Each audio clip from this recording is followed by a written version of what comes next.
Guardar y hacer guardar la constitución política de los Estados Unidos mexicanos, las leyes que de ella emanen, y desempeñar leal y patrióticamente el cargo de presidente de la República que el pueblo me ha conferido, mirando en todo por el bien y la prosperidad de la Unión, y si así no lo hiciere, que la nación me lo demande.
National, and I'm with a bunch of López Obrador supporters who are protesting, and I got to get out of the way here.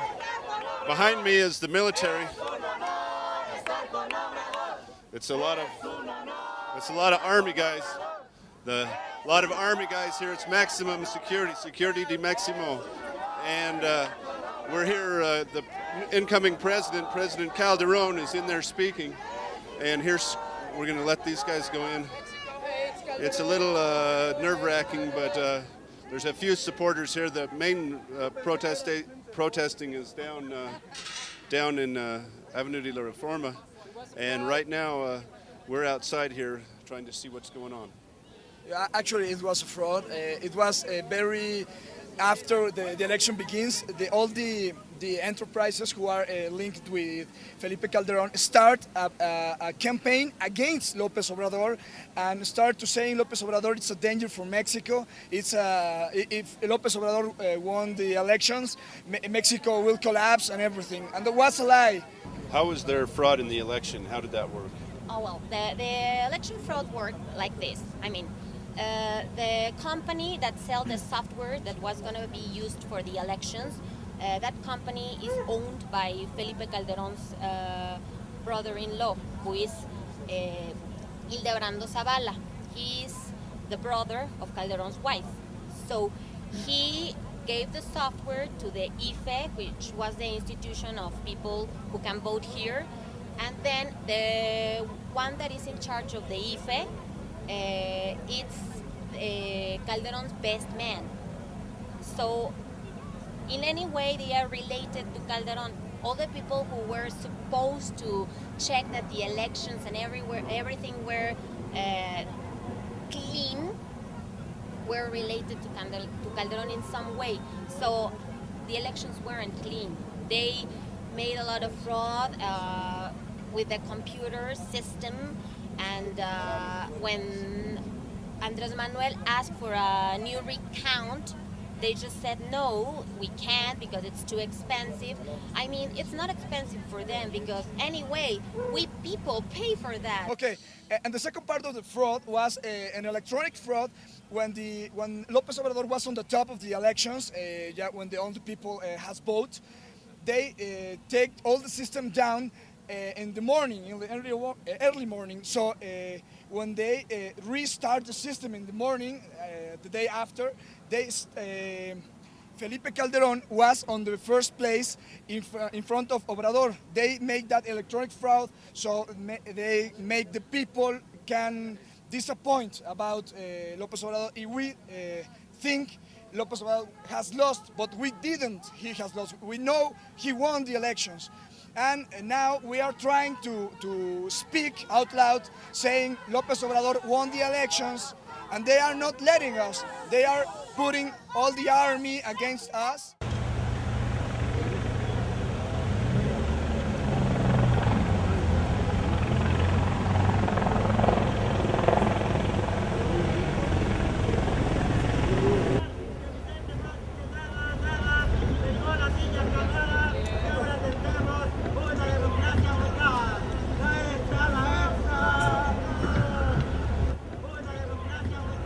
Falta de respeto a la voluntad popular, nos estamos manifestando hoy aquí. Allá en el Ángel de la Independencia hicimos un performance, llegó tarde. Es un fraude esto, la democracia en México es una mierda. Nos cagamos en su democracia porque no existe la democracia en México. The 2006 presidential election in Mexico was very controversial. It was between López Obrador, who was a very popular mayor of Mexico City, and Felipe Calderón, who had worked for Vicente Fox. He was President Fox's energy secretary. And Felipe Calderón was Harvard educated, and he came through the PAN party. His father was part of the PAN party, and he was part of the Panista party when he was a youth. And the election was very close.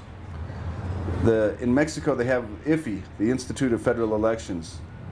It's the independent federal organization that supervises the elections.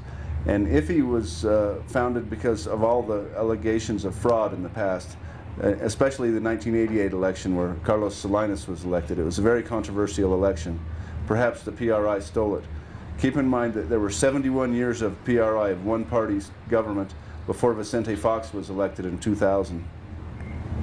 And on July 2nd, election night, the Institute of Federal Elections asked that neither party declare a victory.